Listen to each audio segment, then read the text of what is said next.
Radio.ie hosts the Irish History Show podcast because history matters. Radio turns 100 years young this year. Radio's history is powered by radio archives. For radio archiving solutions from people passionate about radio, visit radio.ie.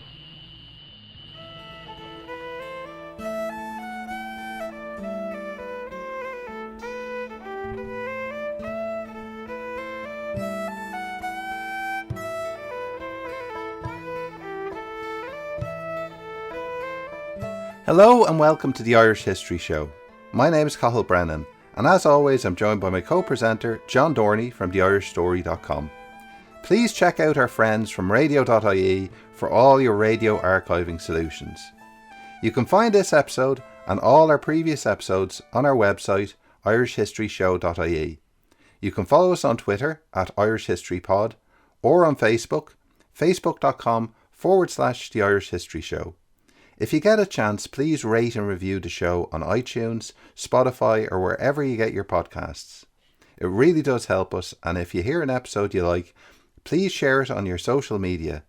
We are really grateful for all the support we receive from you, the listeners. John has set up a Patreon for the Irish History Show and the Irish Story, and if you would consider supporting the show, there is a link in the show notes, and thank you very much to everyone who has already. On this episode of the show, John was speaking to Dr. Pádraig Óg Ó Ruairc about his new book, Burn Them Out, A History of Fascism and the Far Right in Ireland. Hello and welcome to the Irish History Show. Tonight it's just me, John Dorney. Cathal Brennan can't join us today, and I'm here with the esteemed author and historian Pádraig Óg Ó Ruairc. And Pádraig has been a historian of the Irish Revolution and author of books including Blood on the Banner, The War of Independence in Clare, The Battle for Limerick City, Truce, and most recently, The Disappeared. However, recently, Pádraig has segued into a new direction, and his most recent book, entitled Burn Them Out, is a history of the far right and fascism in Ireland. So welcome to the show, Pádraig. Thanks, John. It's great to be back. First question is somewhat of a generic question, but nevertheless, it's a good opening, which is, what inspired you to write this book? I'm obviously interested in Irish history, Irish politics, and I've been watching people on the extreme right-wing fringe of Irish politics for many years. I never really thought much about writing about them until 2018, 2019. I suppose you had the start of violence and people trying to set fire to IPAS centres. You had the Sinn Féin TD, Martin Kenny, up in Leitrim, who spoke out about accommodation for refugees in support of it when people were criticising it. Basically, anti-immigrant activists, it looked like, burnt out his car, not once but twice. And really what got me interested in it was, I was, as you said, a historian primarily of the War of Independence period, and it was seeing this new group of far-right agitators emerge and trying to adopt the clothing of Irish republicanism and Irish republican symbols. Now, a lot of these guys, not all of them, but some of their significant figures would have actually served in the modern-day British armies in the 1990s, early 2000s. A lot of these guys who claim to be, great Irish patriots and Irish republicans and so on, have no problem working with loyalists, and in some cases loyalist figures with very checkered backgrounds.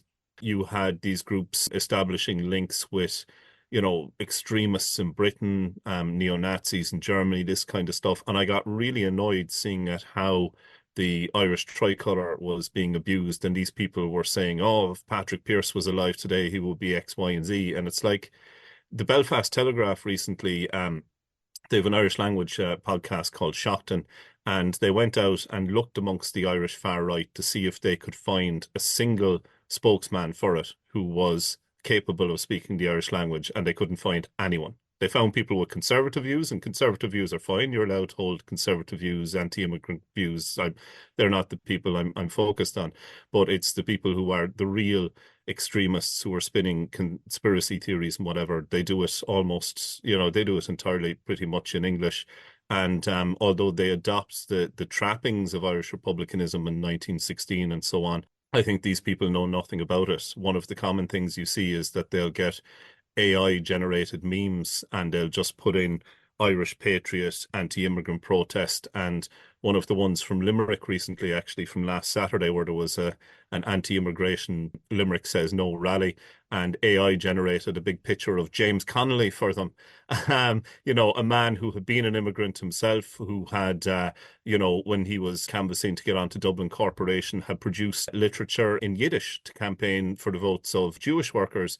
And then the tricolour flag they had in the image, again, AI generated, was backwards. It was orange, white, and green. So it was the Ivory Coast, Vive la Côte d'Ivoire, but not Ireland. So these people kind of know that Irish revolutionary 1916 history is very motivating, is a very powerful tool, but they're only paying lip service to it. They don't really understand it.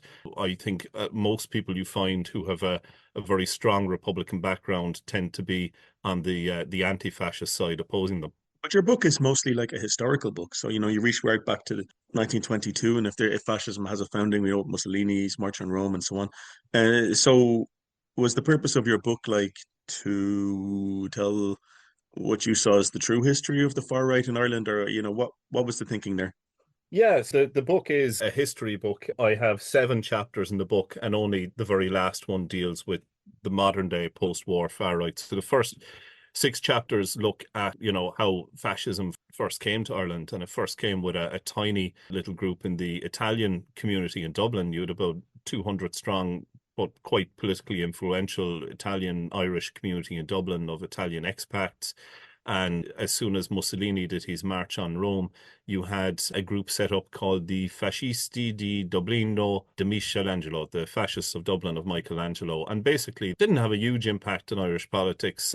Didn't have any impact, really. I mean, they said their aim was just to kind of spread fascism amongst the Italian community there. They would dress up in their black shirts. They would go, of course, Italy in the First World War was on the same side as Britain. So these guys would don their black shirts and would go down to Armistice Day celebrations and stand beside, former home rulers and former British soldiers, and would go to the Pro Cathedral and have their, First World War commemorations. And then they would go to the Italian embassy on the anniversary of the March on Rome and have a celebration there. You also get a very bizarre group. The first kind of domestically fascist group that sets up here is a really bizarre group called the British Fascisti, and that's as soon as the Civil War ends in May of 1923. Then, of course, you have the Blue Shirts, Owen O'Duffy's group. The British Fascisti, the Italian fascists here, never made a big impact on Irish politics. But the fact that they were there, I think, is interesting. And then groups like Owen O'Duffy and the Blue Shirts and the threat they posed, I think they had obviously a very big impact on Irish politics. And I think that the threat they posed, the danger that they were, has been, completely underplayed for political reasons by, obviously, Irish politicians, but I don't think historians have dug deep enough into them either. Yeah, and you go into also, the IRA's alliance with Nazi Germany in World War II, and also a group called Altair na Hashgary. It's a hard one to pronounce. Architects of the Resurrection, which is it's kind of explicitly a Nazi group in the late 40s, I think it was. But I guess, before we go into the specifics of all the different groups, I mean, my question would be like, these are quite disparate groups. Like, some of them are quite different. So, for example, you've got the British Fascisti, who you mentioned, who are imperialists in the classical sense. They're favored the British Empire. And they famously clashed with Republicans after the Civil War. Like, it's one of the first time it kicks off in Dublin after the Civil War and so on. And you've got the Blue Shirts, who are, at least in rhetoric, extreme Irish nationalists, and led by former IRA man Owen O'Duffy and so on.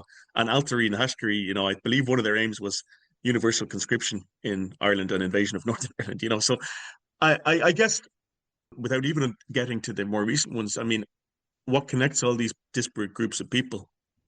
One of the things is, and I do it at the start of the book, is you're kind of asked to, what does fascist mean? The label's thrown around a lot, or what does far right mean?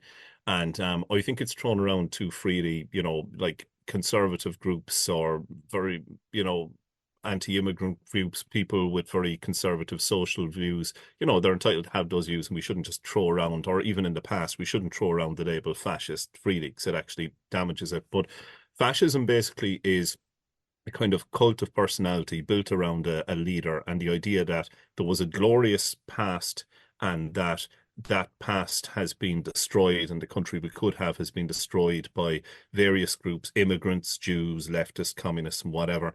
And fascism is an extreme form of conservative ethno-nationalism. And fascism is different in every country because nationalism is different in every country. So when it comes to Ireland, the first thing that divides the fascists, before we talk about what unites them, is the Irish question, is the constitutional status of Ireland. So you end up having these two different brands of fascism in Ireland. You have the orange loyalist, pro-British faction, and you also have fascists then who are Owen O'Duffy's green Catholic nationalist.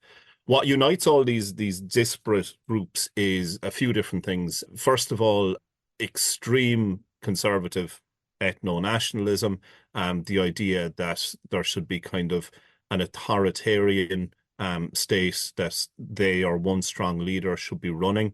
Extreme religiosity. None of these groups promote secularization of politics. None of these groups are, atheist or liberal in terms of religion. They all espouse a very strong religious view. So, for example, the British fascisti, it's white Anglo-Saxon Protestantism, and in Owen O'Duffy's blue shirts, it is traditionalist conservative Catholicism. Picking on trying to solve or trying to present answers to political problems that are often based in conspiratorial thinking. And the big thing you get there is anti-Semitism. And obviously you had, very small Jewish communities in the south of Ireland at the time. Dublin would have been the biggest. You had a small Jewish community in Cork as well, and you would have had other pockets. And you had anti-Semitism coming from two different angles. The orange pro-British fascists used to have what was called conspiratorial anti-Semitism. So they had the idea that there were secret cabals of Jews that ran the world, and they would have looked at events like the 1916 Rising, the Russian Revolution, the First World War, the Irish War of Independence, and people like Rotha Linton Orman, who sets up the British fascisti in Dublin in May of 1923. She would, she's from a British Army background, and she would be saying that this is secretly the Jews, they control the Bolsheviks, they control the IRA, they're behind all of this. So they have kind of political and anti-Semitism. And then for Owen O'Duffy's kind of green Catholic nationalism, what you get is theological anti-Semitism. So it was very common in the Catholic Church in Ireland and throughout Europe to kind of say that the Jews were, inverted commas, Christ killers, and therefore we should exclude them and harass them and so on. So I suppose those are the things that unite them. Their conspiratorial thinking, their belief in authoritarianism, their anti-Semitism, their presenting of political problems as being simple. If we just get rid of the minorities, this will be sorted. And of course, their extreme, very far-right definitions of national identity and nationalism. Yeah, I mean, just to play devil's advocate with you, Pádraig, I mean, some people, not myself, but some people would say, well, an imagined past, is the central part of the Gaelic revival. That they're that the people who they launched the Rising of 1916, the War of Independence, believed in the use of violence and force. That they wanted the resurrection of the nation, and people would argue, what's the difference? Well, there is a difference in that if you actually look at the Ireland that emerges from the War of Independence, it's actually far less, for example, religious than what had happened in Britain before. So, for example, in Britain, you have an official, state, you have an official head of state who is head of a church. The national anthem is God Save the King or God Save the Queen or so on.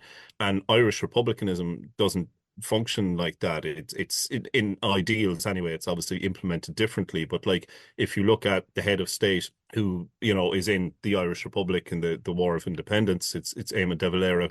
People have democratically voted for him. If you look at the national anthem that emerges, it's Auran the Bhíon, the soldier's song, which doesn't mention religion at all.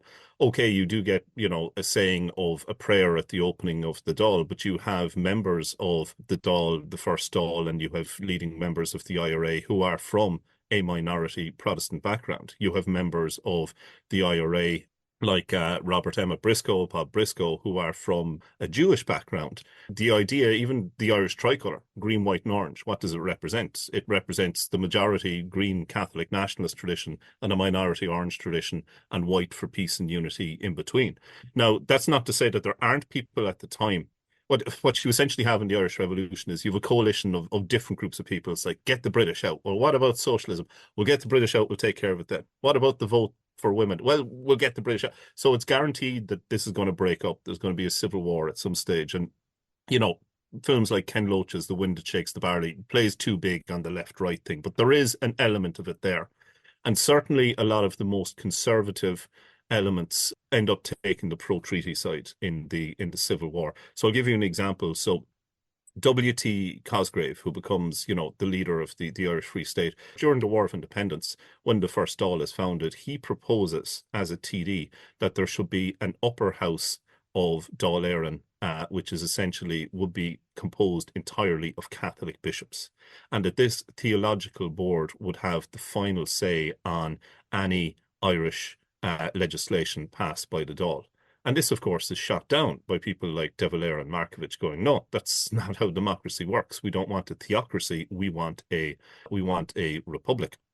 And from the very early days on the pro-treaty side, they're denouncing the anti-treaty IRA as communist. So you have that Red Scare element in there. And some people on the anti-treaty IRA side were communists, but they're exaggerating it. But you also have Free State Army officers in Dublin in 1922-23 who lead kind of a miniature pogrom against Dublin Jews, in which two of them are shot dead by a Free State Army officer who's never prosecuted and who's later a prominent leader of the Blue Shirts in Dublin. De Valera, one of the things that was always thrown at him by his opponents, be they Home Rulers or later the anti-treaty side, was that he was foreign. I mean, the famous thing, and it's cut out of Michael Collins' film, is that when you have the walkout, the split in the Dáil over the treaty, De Valera and Markovich and so on walk out. Michael Collins stands up and calls them deserters, traitors, foreigners, English. What's thrown at Erskine Childers? He's a damned Englishman. What's thrown at De Valera by the Home Rulers? I mean, the slogan they used to campaign against him was this conspiracy theory that he was secretly Jewish. And their slogan in the War of Independence was De Valera, the Jew, put the bastard down. Thrown at Erskine Childers, he's a damned Englishman. It's thrown at Countess Constance Markovich, you're not really Irish, all this kind of stuff. You know, there is a kind of xenophobic tinge to the pro-treaty side. And it's something that person who I mentioned there, you know, War of Independence veteran and later Fianna Fáil TD and Mayor of Dublin, Bob Briscoe, had to deal with for decades throughout his political life, from the War of Independence right up to when he retired, was, you know, just getting dogs abuse and nakedly anti-Semitic abuse because of his religion. Yeah, you know, one thing that strikes you when you read about the politics of the interwar years, and not only in Ireland, is the absolute prevalence of anti-Semitism. So recently I was reading about French politics in the 1930s. And like that, you know, the worst thing that the right wing could say about Loom, who's the prime minister of the Popular Front government, was that he was a Jew. You know, so it's very ingrained in kind of right wing thinking at the time that the Jews are in some way disrupting the natural social order, and they're bringing in these, you know, alien doctrines and so on. It's not only in Ireland. And that's one thing. And what you're saying is true, that even though Briscoe was the only Jewish Fianna Fáil TD, there seems to be this idea that the anti-treaty side is in some way controlled by the Jews, which is obviously a very odd idea. Now, the only thing, in terms of arguing back at you, which I kind of have to do, Pádraig, you know, just for argument's sake, is that, you know, the pro-treaty side, of course, in the Civil War, which is anticipating, of course, the Blue Shirt period, but they would say that we were defending democracy. We were defending the will of the people and so on. And so this is just a slander, you know, that we were authoritarians and so on. They would, but you know, if you sign an agreement made with a gun to your head, the threat of immediate and terrible war, you have to argue, is that legitimate? You also have to kind of say that, you know, if the pro-treaty side were so democratic, why didn't women get the vote? And look, I mean, we obviously see this. They did get the vote in 1923, though. I mean, in the election. Yeah, but not until later, and even then, was it on equal terms with men? But like the thing is very complex, and like fascism is only emerging at this time. It's interesting that J.J. Walsh, who's I think he's the Minister for Post Office and so on, and Telecommunications or Telegraph, that he proposes in the spring of 1923, as the Civil War is dragging on. He says, what we need, the army isn't getting the job done. We need to organise the civil population into fascisti, and he's actually voted down by people like Kevin O'Higgins, who's boasted of being one of the most conservative revolutionaries ever, as he said it. They're actually he's voted down, and it's because of that vote at cabinet in the spring, I think it's in January of 1923, that you don't get, maybe February, that you don't get a Green Catholic nationalist version of fascism emerging. It emerges first in the loyalist community here. And another thing, just to say, there are people on the anti-treaty side, like Brian O'Higgins is an example who comes up, who's a Sinn Féin TD and publishes the Wolf Tone Annual.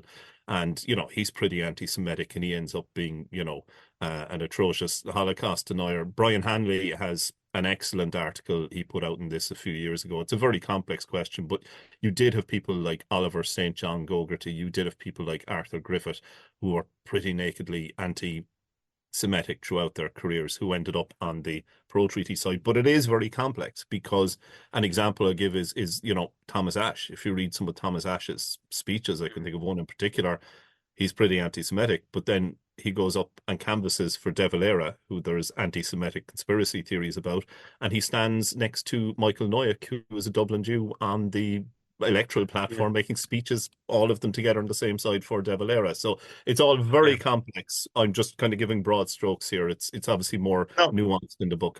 No, I understand that, and I don't want to refight the Civil War arguments here, because that's not what we're here to do. But I mean, at the risk of editorializing too much as the host, I mean, I would say that there's certainly this drift to the right among the early Cumann and Nail governments, and they start to say, very prominent people, as you noted, like Ernest Blythe and O'Duffy, who's the commissioner of the Gardaí and so on, start to say, well, the people can't actually be trusted. They might vote for the wrong people. So while I wouldn't go as strong as you in tracing that the blue shirts right back to the treaty period, I think, for some reason, they do start to go in that direction when they're in their decade in power.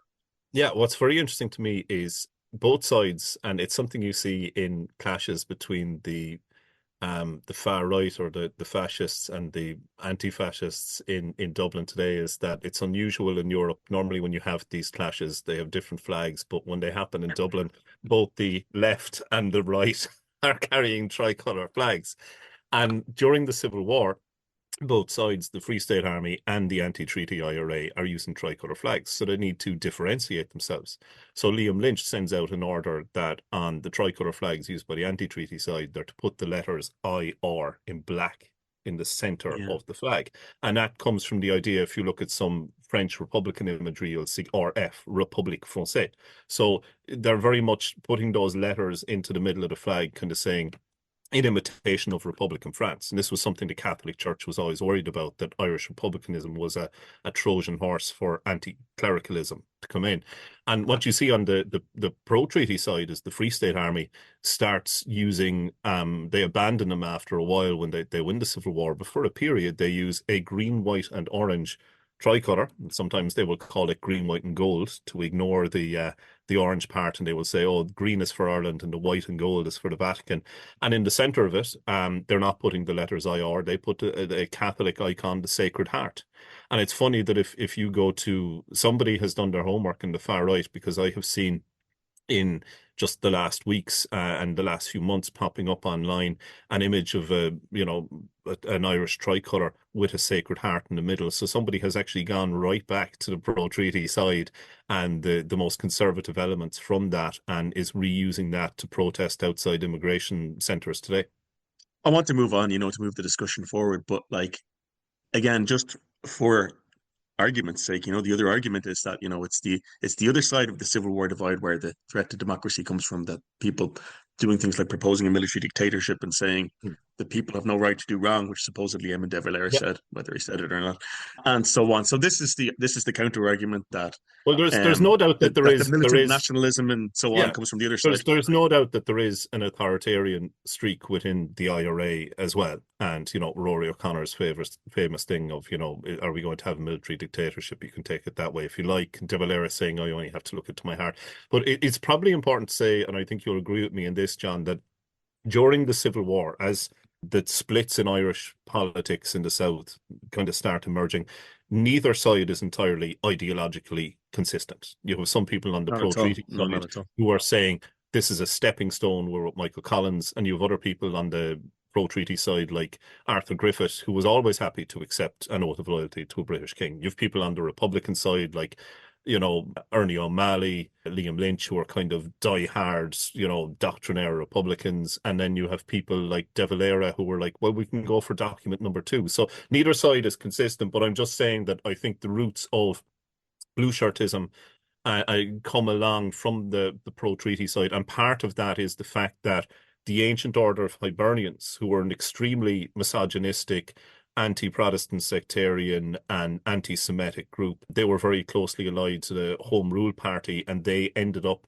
going in with the pro-treaty side and the formation of Cumann na Gael and later Fine Gael. So I do think there's kind of an unbroken tradition there, but look, we could be splitting hairs about this all evening.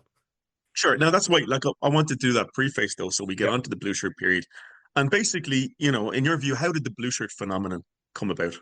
Well, the first thing is Owen O'Duffy didn't form it, which is when everyone thinks of blue shirts, they think of Owen O'Duffy. The blue shirt phenomenon comes about. What happens really is after the Civil War, you have a lot of demobilized pro-treaty soldiers. They're obviously happy enough. Obviously, some of them aren't happy about being demobilized, but they're happy with the political situation more or less while Cumann na Gael are in power. But they see the emergence of Fianna Fáil from Sinn Féin. They see the political rise of De Valera as a threat to them. And they're very worried that if De Valera takes power, that it won't be a peaceful transition of power and their rights will be trampled upon.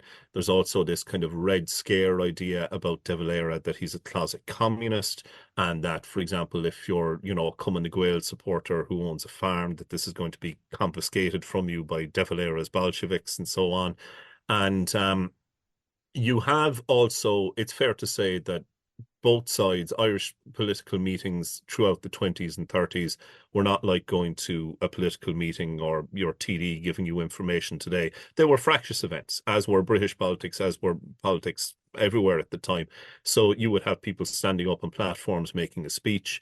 You would have hecklers. You would have people trying to push them off the platforms. You would have shouting. Sometimes fistfights would erupt. In Ireland, it takes an extra edge because the people who were heckling each other had just fought a civil war against each other. Now, the Cumann na Gael side would say that they could not hold their meetings peacefully and they did not have their freedom of speech.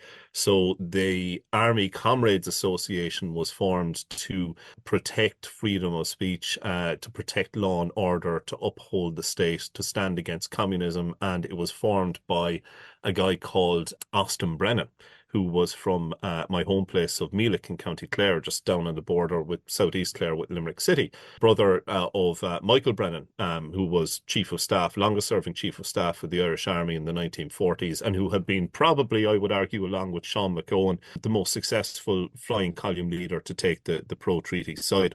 Now, it's interesting, though, when it is formed, it does have a conservative element. So membership was open to people who had fought in the War of Independence, who had taken the pro-treaty side and fought in the Civil War as well, or people who had fought in the War of Independence in the IRA who had remained neutral, but most of them were Republicans, so they didn't join. Women weren't allowed to join. So you 50,000 Cumann na Mán veterans who are not eligible to join. Membership isn't open to members of the Citizen Army in Dublin and Cork and Monaghan and other places. They have branches because they were too left-wing, they were too communist. And even in its early days, it is quite conservative. Like, there is a Jewish guy called Goldberg in Cork, who's a law student in UCC, and he applies to join the movement. Eventually, membership is opened up to anyone who supports the pro-treaty side, and military service goes out the window. And Goldberg, who's a UCC student of law at the time, who's later actually ends up being mayor of Cork, he applies to join, and he's told by the leader of the Army Comrades Association in Cork, a guy called Ned Cronin, that he's not eligible to join on account of him being Jewish.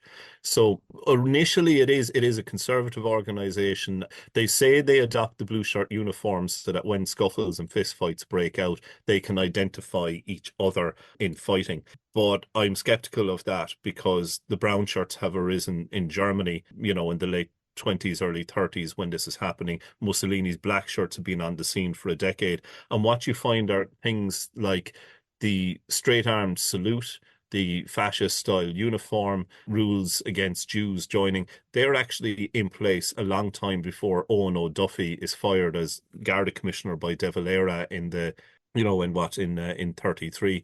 And the fascist element is there already. It is strengthened by O'Duffy when he comes on board. Yeah, now, in terms of the historiography, and you go into this, there was I suppose, a norm a couple of decades ago that the blue shirts were only playing at fascism and that they weren't the real thing at all. And people like Marsh Manning, very clear on that. More recently, people have said, well, the blue shirts had elements of fascism. So some of their thinkers, O'Duffy himself, possibly Ernest Blythe, maybe one or two others, were true believers, but the majority are not. You're quite clear in the book, though, the blue shirts are a fascist movement. So can you explain your view on that? Well, if it looks like a duck, it walks like a duck, and it quacks like a duck, don't start playing ducks and drakes with me. These guys were fascist, and academic historians say, oh, they were proto-fascist, they were para-fascist, they compared themselves openly to fascism and to fascist movements and Nazi movements. John A. Costello, future Taoiseach, stood up in the Dáil wearing his blue shirt uniform and made a speech saying that Hitler's brown shirts were victorious in Germany, Mussolini's black shirts were victorious in Italy, and we, the blue shirts, will be victorious in Ireland. These people greeted each other with a fascist salute, and they shouted Hoch O'Duffy, which was their kind of version of Heil Hitler. They would, they called it the victory salute. And where does that come from? That comes from Sieg Heil, which is the German for hail victory. And of course, they can't admit that they're copying the Nazis. They claim, oh, this is an ancient Gaelic thing and whatever. And there's no evidence for that in ancient Irish mythology or anything like that. Mosley does the same thing in Britain. Mosley claims that, oh, this is an ancient Anglo-Saxon greeting. And it's complete, nonsense. It's fiction. I mean, if they weren't fascists, why did members of the Blue Shirts attend international fascist conferences in Europe, across Europe? I think it's very clear that they were fascist, and I think really Irish historians are in denial by saying they weren't. I think by any stretch of the imagination, if you look at who their members were, what they were engaged in, and what they preached, I think they're comparable to any other fascist movement across Europe or across the world at the time, with the exception that they were unsuccessful. They never managed to seize power. I mean, there were at least two attempts by their leader, Owen O'Duffy, to organise a coup to overthrow the elected government. Firstly, he attempted it when he was Garda Commissioner when Eamon de Valera came to power, and then he attempts it again in his march on Dublin. And when he's asked by one of the press, are you copying Mussolini's march on Rome? He says, yes, of course we are, but that's the only part of our movement that's fascist. And I mean, that's a total contradiction. So, Pádraig, if in your view the blue shirts were fascists, why didn't they take power? They certainly tried. O'Duffy tried before he was leader of the Army Comrades Association. O'Duffy tried when he was the Garda Commissioner and De Valera was coming into power. And basically, he didn't have the support of the army. He had the support of certain Free State Army officers like Hugo MacNeill. But when he approached people in the army, basically they said, this is crazy. This will never happen. This is nuts. And Michael Brennan, whose brother Austin Brennan had actually been the original founder of the Blue Shirts, Michael Brennan, who's head of the army at the time, says absolutely not, no way. He meets with O'Duffy and he says, if the Gardaí and you try and organise a coup with certain army officers, I will have the army out against them.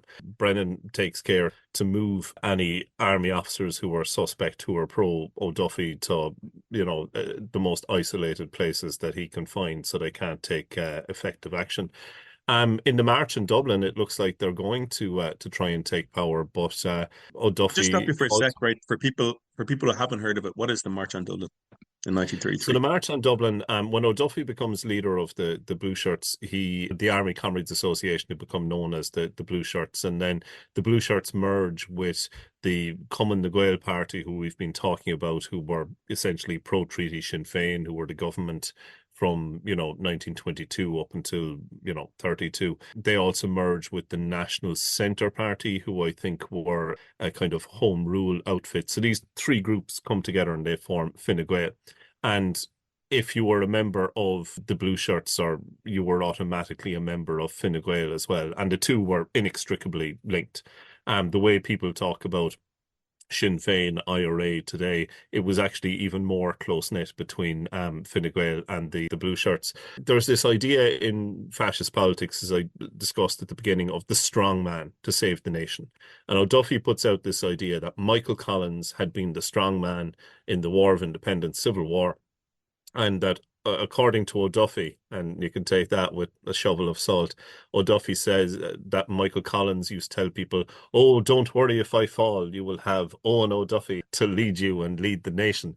So there's always this focus on the individual. And I think this is a thing, again, on the pro-treaty side, there are, what, John, 7, 8, 12 memorials around the country to Free State soldiers killed in the War of Independence. It's very few. Not many. Yeah, not many. Yeah, not many compared to the anti-treaty side, who pretty much every anti-treaty IRA volunteer who's killed, regardless of their rank, gets a commemoration. The martyrdom thing on the Republican anti-treaty side is much more democratic than it is in the pro-treaty side, who tend to focus on Michael Collins and to a lesser extent Arthur Griffith, and to a lesser extent again Kevin O'Higgins when he's assassinated by the IRA in 27. So there was this extremely tawdry memorial put up by the Cumann na Gael government at what's now kind of seen as being the backside of Leinster House on Merrion Square, and it's called the Cenotaph. And they're in a hurry to put up a national monument to Michael Collins and Arthur Griffith, and they later add a plaque for Kevin O'Higgins, and it's a huge kind of bronze-looking medallion on each side of Collins and Griffith, the two lost leaders facing each other. But really, they're all about Michael Collins, and they used to parade there with the army every year and stuff in the early years of the Irish Free State. Now, the problem was, I call it extremely tawdry, because it was made out of wood and plaster. And it didn't survive long in the Irish weather before it started falling apart. So eventually, it was removed and was replaced by a stone obelisk, which is now there, which is called the Cenotaph. If you're passing Merrion Square, have a look. That's what replaced it. But Owen O'Duffy announces that he is going to lead he's obviously not going to announce that I'm leading a coup on, 2 weeks' time or whatever. He says, I'm leading a national commemoration of Michael Collins, and we're going to pay tribute to my forebear, the lost leader. He was the lost leader, and I'm the current leader. This is the ideology he's going with. And basically, he has blue shirts organised to come from every corner of the country into Dublin, and that they are going to march to Leinster House. And obviously the government is very worried, and O'Duffy says he is doing this in imitation of Mussolini. The government is worried that he is actually going to attempt a military coup to seize power. And at the time, you do have blue shirts stockpiling weapons. You have legally held weapons by, leading blue shirts. And for example, the Gardaí decide they're going to confiscate these so they can't carry them in this march on Dublin. When they go to O'Duffy's house, they don't get his legally held revolver, but they find out that he has a number of illegal weapons on him. When they go to Ernest Blythe's house, O'Blythe whips out his revolver and threatens to shoot the Gardaí. You've blue shirts stockpiling machine guns, grenades, explosives, the whole whack. They're clearly planning a coup. The problem for them is the logistics, that thousands of Gardaí are mobilised for Dublin city centre in the day. And the IRA, who at that stage, De Valera hasn't really fallen out with them yet, even though the IRA are end up staying kind of with Sinn Féin. Some of them are in Fianna Fáil. It's the very early days of that split.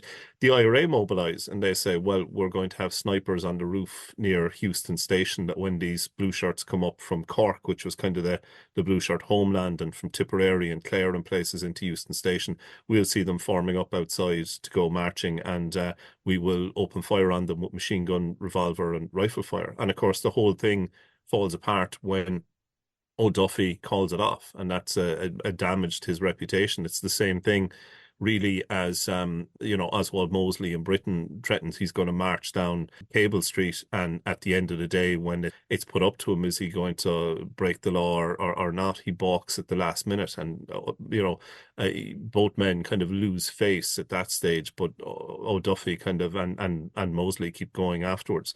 So yeah, so I would argue that they are fascist. I would also argue that they were extremely violent, And I think Irish historians have done us a disservice on the blue shirts, because you'll read academic historians and more than one of them use the exact same phrase, saying, "Oh, they brought colour to the drabness of life in 1930s Ireland." And they say, "Oh, they went to dinner dances and they were really more of a sports club, whatever." I'm sorry, if you were a Republican opponent, if you were a Jew living in Cork City at the time, they did not bring colour to your life. They brought terror to it. Two Fianna Fáil TDs had their houses burnt down by blue shirts. Now, if you imagine, like, I mean, think of the controversy there's been over anti-vaxxers picketing, Simon Harris's house when he was Taoiseach, or, homophobic people protesting outside Leo Varadkar's house, or the kind of abuse politicians get today. The blue shirts burned down the houses of two Fianna Fáil TDs. And one of the guys who was convicted of that ended up being Fine Gael party spokesman on agriculture into the 1970s, right? You also had extreme violence between the blue shirts, their IRA opponents, and the Gardaí, who were, the democratic forces of the state, really. In one stage, a lot of blue shirt veterans in Cork, who are War of Independence veterans, who basically decide that they would attack Kildare Garda station in East Cork. What they do is they use War of Independence tactics. They cut the phone lines, they build barricades to stop reinforcements coming, and they surround it and they open up on the station on an unarmed police force with rifle and revolver fire. One IRA volunteer, James Glynn, is killed by blue shirts in Ennis. There's very vicious fighting between blue shirts and the IRA in Cork, to the extent that the IRA end up killing 3 blue shirts in West Cork. Tom Barry seems to be responsible for this. In one incident, a blue shirt is beaten to death with a sledgehammer. You also have an improvised armoured car built by the blue shirts and driven at high speed into a line of Gardaí who are protecting a cattle auction in Marsh's yard in Cork. And I mean, today, if somebody takes a vehicle and drives it at speed into a crowd, we call that person a terrorist. We don't, split hairs about it. But when it's a blue shirt doing it and nearly killing Garda superintendent in Cork, I think they broke his legs. We say that, they weren't really fascist, they weren't really that violent. And you'll hear academic historians come out with stuff like, well, the blue shirts never killed anybody. Yes, they did. They killed, an IRA volunteer in Ennis, and they killed people in the Spanish Civil War. I make the argument in the book that if you compare them to, and we've all seen Peaky Blinders and Cillian Murphy looking brilliant in it and whatever, and many other Irish actors too, but if you look at Oswald Mosley's British Union of Fascists, there were 40,000 Mosley black shirts in a population of 50 million people in Britain. And Mosley had previously been a member of Parliament, but once he forms the BUF, he doesn't get elected again. They didn't have a single county councillor, they didn't have a single member of Parliament, but they had 40,000 members amongst 50 million people. The blue shirts had hundreds, blue shirts Fine Gael had hundreds of councillors. They had 60 TDs. They were the main opposition party. And there were 47,000 blue shirts in an Irish population of over 3 million people. So I make the argument that they were the largest non-governing fascist organization in the world. And I think we have totally whitewashed, and I'm going to use the controversial phrase, we have a revisionist history of the blue shirts and people pretending they weren't fascist, when I think it is extremely clear that they were, and they were extremely violent. Yeah, you're making me do stuff that I thought I'd never do, Pádraig, which is say, I thought you were a little bit hard on the blue shirts in the book, which a sentence I thought I would never say.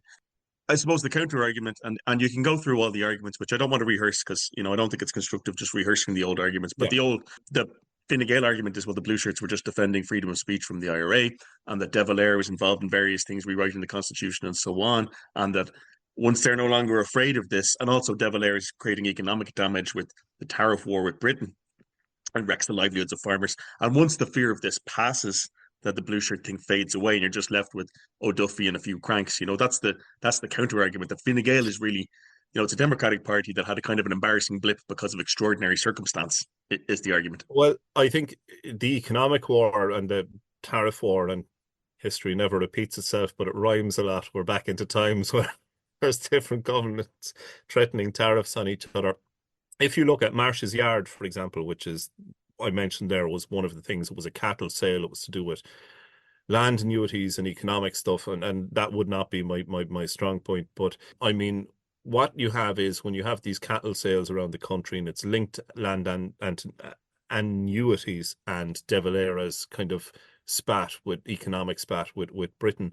What is the slogan that the blue shirts use at when they're interrupting these cattle sales? They will shout out, one of the blue shirt leaders at the front will shout out, "Who is the bidder?" And then they'll all shout back in unison, "Briscoe the Jew." So there is a very strong anti-Semitic fascist element at the very heart of that. The blue shirts don't just fade away. I mean, O'Duffy obviously clearly becomes an embarrassment. Fine Gael as a party is formed in 1933.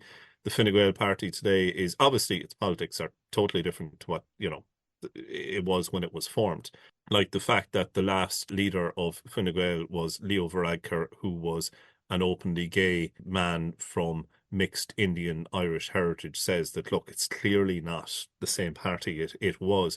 But if you go to the history section on the Fine Gael website, it's just one very banal line that reads, "Fine Gael is a modern, dynamic," and this is, I'm paraphrasing, but it says something along the lines of, "Fine Gael is one of the largest political parties in Ireland, and it is a modern, dynamic party, that has represented the Irish people well for many years." And there's no mention of who founded the party and whatever. And it's a bit of a joke, really. They won't kind of admit to that aspect of their history. O'Duffy becomes an embarrassment because he starts making drunken speeches talking about invading the north. Fine Gael and O'Duffy part ways in, I think, 1934. But Fine Gael keep their own version of the blue shirts right up until, led by a guy called Ned Cronin, who I think I mentioned previously. And I mean, Ned Cronin was hardly just conservative. Ned Cronin made speeches attacking De Valera. The Irish government are a crowd of, quote, Jews, Spaniards, and Manxmen. Now, what he had against the people of the Isle of Man, I don't know, but I think the In reference Spaniard to, thing, actually, that I noticed that. That's an interesting reference. Who's from the Isle of Man? it's bizarre. Nobody's from the Isle of Man. I think they're just using it as an insult. I don't quite understand the insults or the views on Manx people in the 1930s. Basically, he's saying De Valera is a closet Jew. He's saying the Spaniard thing could relate to De Valera, or it could be saying that these are Spaniards, Spanish communists, or whatever, and Manx men. And again, what have they got against the people of the Isle of Man? I don't know. Ned Cronin leads the pro Fine Gael element Sure, of yeah. the blue shirts when O'Duffy departs. Basically, right up until 1937, on the eve of the Second World War, there is an armed paramilitary group called the Blue Shirts who are still associated with Fine Gael. So for the first 4 years of the party's life, and for 3 years after O'Duffy has departed, Fine Gael still has an armed paramilitary wing. And of course, when you read books on the blue shirts by historians who are saying, oh, they weren't really fascist and it was a brief dalliance and they were gotten rid of very quickly by Fine Gael, Ned Cronin and the aftermath is never mentioned. And I mean, even up until recent times, you had people like Oliver J. Flanagan, who in my own lifetime was, I think, a minister for defence, and he stood up in the Dáil in his maiden speech and he said, "Where there are bees, there is honey. Where there are Jews, there is money." Nakedly anti-Semitic stuff. He's on the Dáil record saying, "I don't agree with everything Hitler did, just 99.9% of it." What I could find on the blue shirts from historical books on 20th century politics, from a scan of national newspapers, from people like Andrew Forrest, the Blue Shirt Memoir, and accounts I could find. I didn't write a PhD at the Blue Shirts. I was looking at fascism throughout 20th century Ireland. But I think that if some enterprising scholar or somebody actually went and did a deep dive, because I only skimmed the surface, they're going to find a hell of a lot more of this violence and this anti-Semitism. I think it is there. It is, as we'd say in Irish, tá sé ann go smior. It's there to the marrow. It's there to the core. They are fascist at their very nature.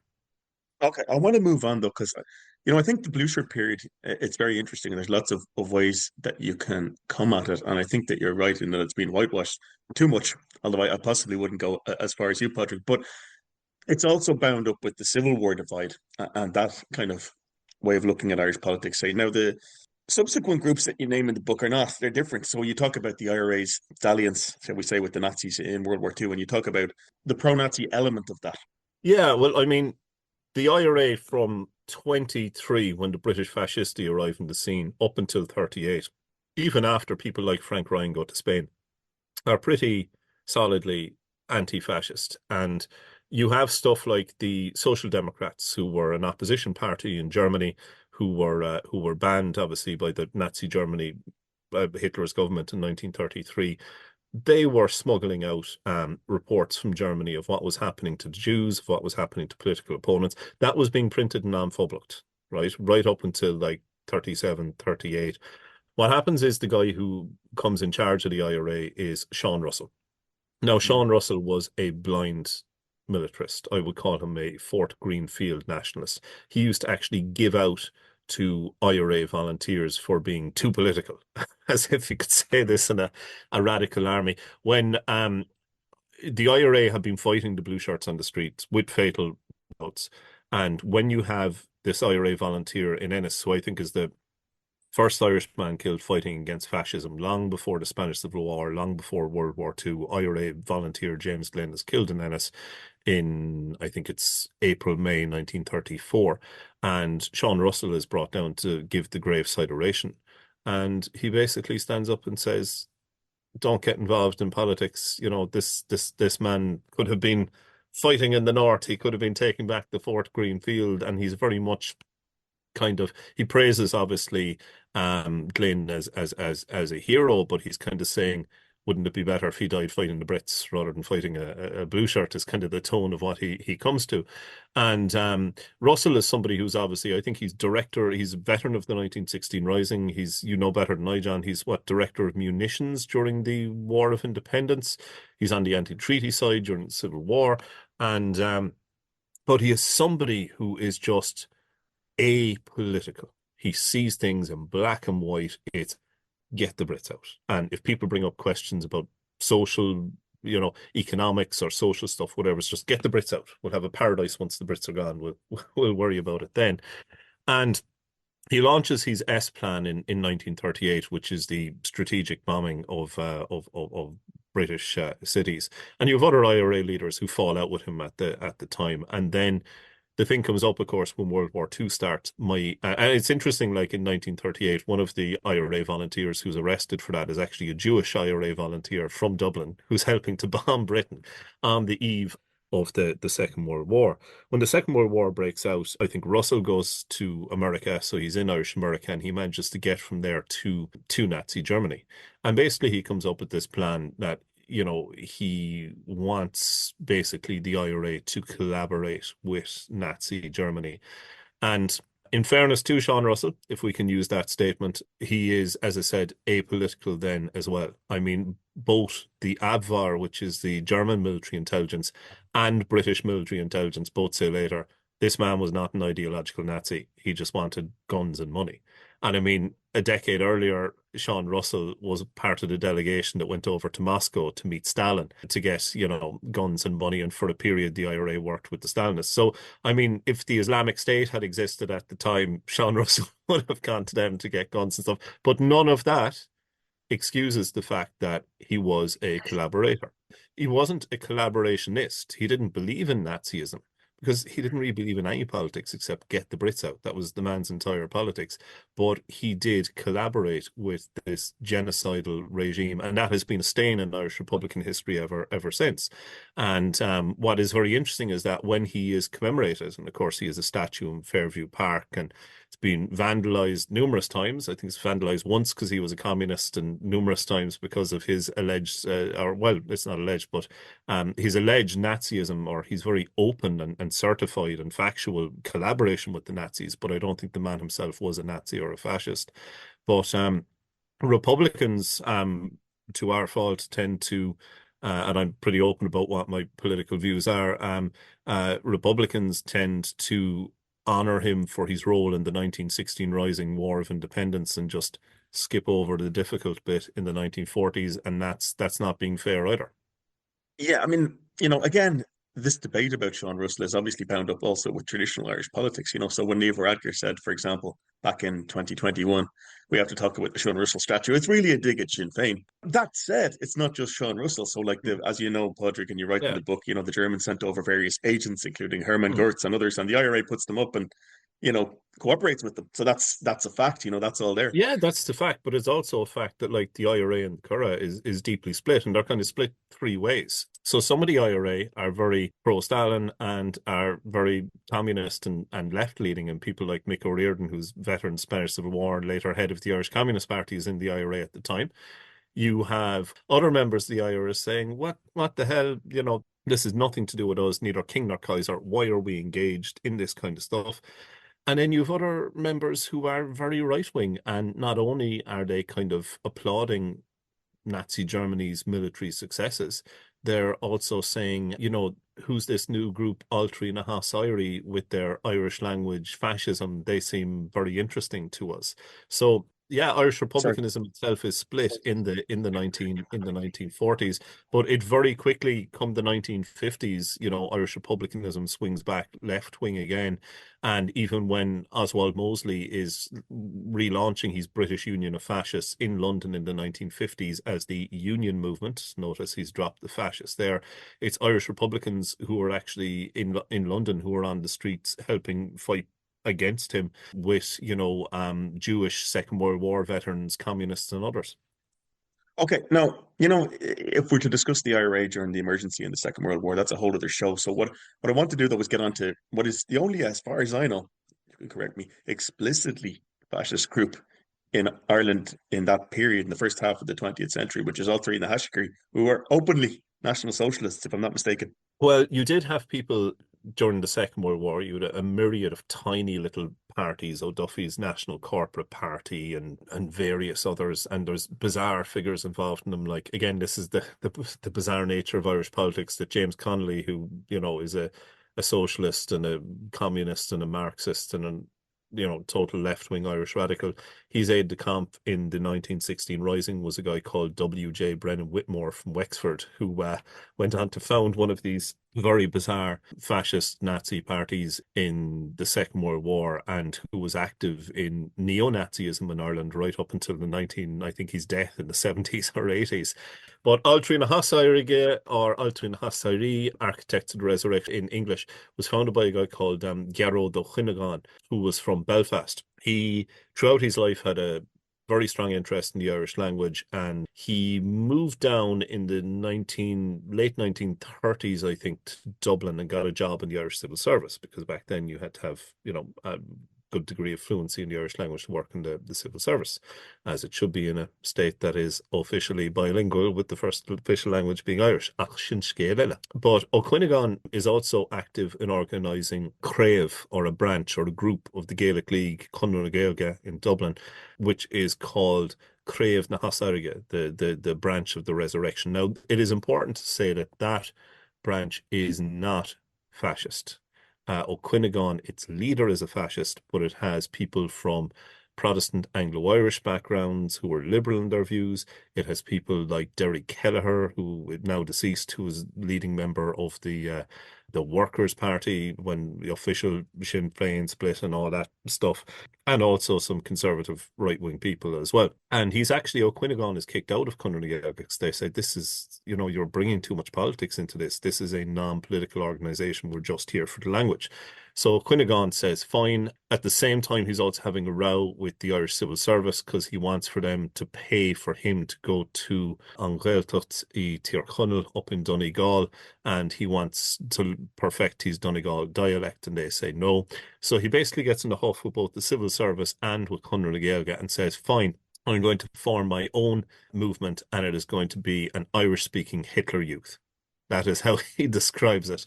And in 1942, he forms a group called Altri na Hasairi, or Altri na Hasairi, which is the Architects of the Resurrection. And originally, their plan is to be a Nazi fifth column, that when the Nazis land in Ireland, as they hope, they will take up arms and they will fight against the Irish army on behalf of the Nazis if they arrive. Obviously, this does not happen. So they continue throughout World War II to spread pro-Nazi propaganda, a lot of it anti-Semitic in nature. And then they would do stuff like post-World War II. They were actually, I think they are the earliest group in Europe and in the world to engage in Holocaust denial. Because as soon as the first, the original Holocaust deniers were the Nazis who tried to cover up what they did, but outside of them, when the first newsreels are shown, these British Pathé newsreels of the horrors of, Belsen and Buchenwald and Auschwitz and all these places, Irish language magazine they have at the time comes straight out and says that this is all a fiction cooked up by Jews. These aren't real. This is all a conspiracy. And, people have often pointed to like French or British or Scottish anti-Semite Holocaust deniers in like 47 and 48 has been the earliest. O'Quinnegan was doing it from 1945. And their ideology was not just for a fascist Ireland, but for a theocratic, Catholic, Christian fascist Ireland that would be entirely Irish speaking. And O'Quinnegan kind of wanted to double down on Hitler. Hitler wanted a 1,000-year Reich. O'Quinnegan wanted a 2,000-year lasting global Irish-speaking empire spread not just across Western Europe, but across the Atlantic to America and everything. It's completely nuts. What happens at O'Quinnegan is that, and it's funny, I can think of one Facebook page in particular from an Irish far-right group that takes a lot of O'Quinnegan's and kind of Gaelic League Irish language stuff in 1916 images and uses that to kind of get people interested and gripped. And then when they're in for a while, hits them with, with the real hardcore anti-immigrant stuff. So again, that the iconography, the imagery of the Gaelic League and the 1916 Rising and early 20th century Irish history is very useful to these people. Some of O'Quinnegan's members, like one of them is a guy called Seamus Murphy, who's a famous and still very renowned and very revered sculptor from Cork. He's now dead, but you'll see a lot of stuff published about his works and everything. And he stood for them as an election candidate. And they were more successful than most of the other kind of openly Nazi parties in that I think they had in Meath or Westmeath, they had about 9 local councillors elected. Which is not nothing, yeah. Yeah, and they stood repeatedly in general elections and, did better than others. What eventually happens is what happens in a lot of these far-right parties. Everyone wants to be the Führer, or as O'Quinnegan called himself, An Ceannaire. An Ceannaire, for those who don't speak Irish, means the leader. Same thing. Il Duce, no? Yeah, Il Duce, same thing. What happens is that there's a split in the party, again, based on personalities, and I think there's a Cork rival who wants to take over, and the party ends up falling apart in the late 1950s, but its newspaper keeps on printing until the 70s. Its newspaper, Archaeology, I think, again, spewing out this really racist, crazy conspiracy theory stuff. When O'Quinnegan is on his deathbed, he's visited by, funny enough, a Church of Ireland clergyman who had no time for his politics, but had a lot of this Protestant clergyman or vicar had a personal interest in the Irish language and was friendly with O'Quinnegan through Irish language circles. He goes in, he meets O'Quinnegan on his deathbed, and O'Quinnegan's last words to him, which are his last recorded words, are, "You think we're all washed up. We're not. You wait and see." And I think it's very interesting that, if people from fringe, very conservative, far right, or possibly fascist groups get elected, there could be maybe people, a handful of them, who fit that description in modern Irish politics.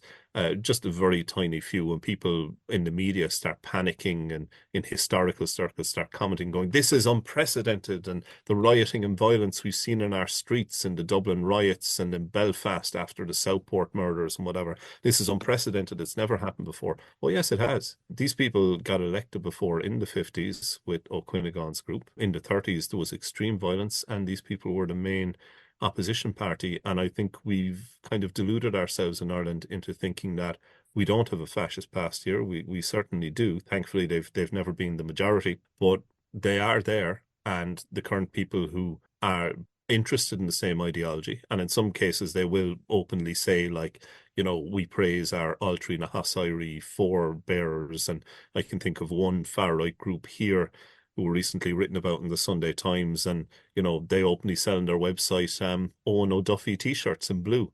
That was the question I wanted to ask you, Pádraig, to kind of wrap up, is like, to what extent do people of that bent today, and they're mostly motivated, as we know, by anti-immigration, and so on. But it's not just that. I mean, there tends to be a bundle of issues they're concerned with. But to what extent do they see themselves as a historical continuity, be it with the blue shirts or who knows, Sean Russell or Alteri, or do they see any connection? Are they aware of that? They do, absolutely, and they're very interested in it. Again, these people, I'm not so sure how much they understand Irish history and the contradictions in all of this.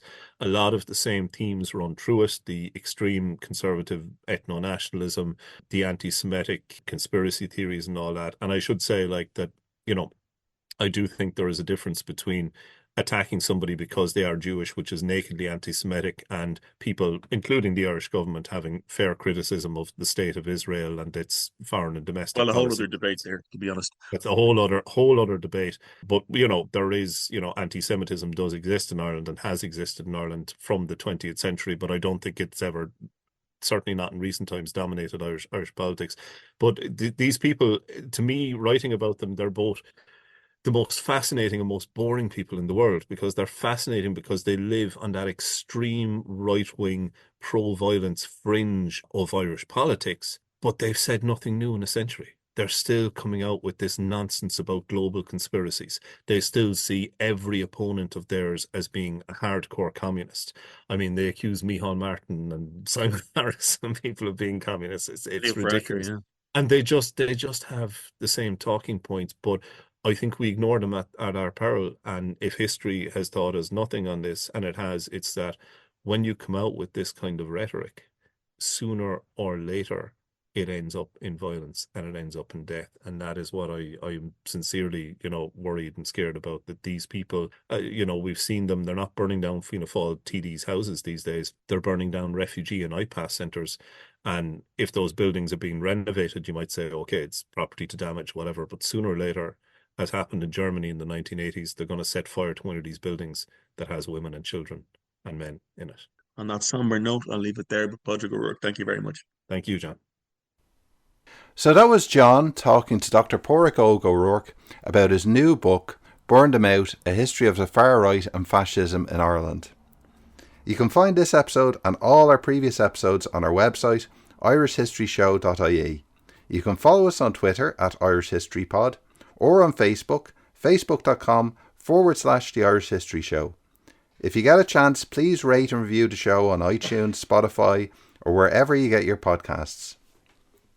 John has set up a Patreon for The Irish History Show and The Irish Story, and if you would consider supporting the show, there's a link in the show notes, and we really appreciate everyone who has so far.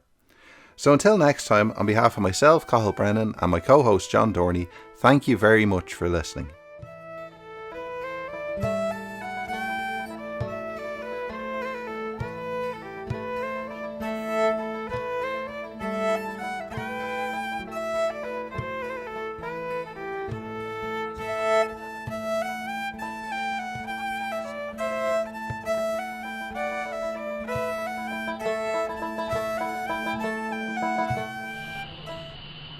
Radio.ie hosts the Irish History Show podcast because history matters.